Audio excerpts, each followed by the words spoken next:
When I was an economic hitman, I would go into countries and talk to the president or perhaps the minister of planning or minister of economics. It would depend on the country. But basically, I would say, we want to make this loan to your country from the World Bank and other banking organizations and bring in our corporations to build some big infrastructure project, a hydroelectric dam or some such thing in your country. And if you go along with this, it's going to put your country in deep debt, but if you go along with it, you're going to make a lot of money. Your brother owns a John Deere franchise, and he's going to get a very, very lucrative contract. He'll get paid a lot more than he probably should, but it'll be totally legal. And your sister owns the Coca-Cola franchise, and we're going to buy a lot of Coca-Cola, and things like this. So your family's going to get very wealthy off this.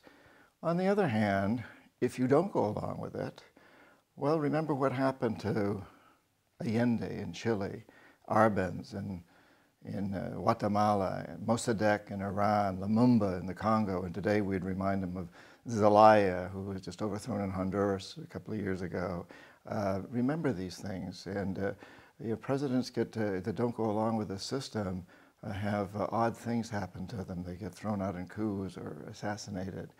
And in my position, I never did anything illegal.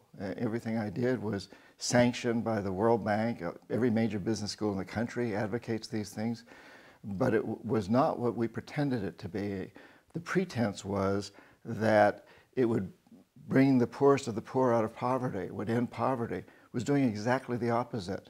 It was making a few wealthy families very rich and even more powerful, and greatly enriching our corporations. Their profit lines kept going up because they got these lucrative contracts, and it was putting the country totally in debt to us.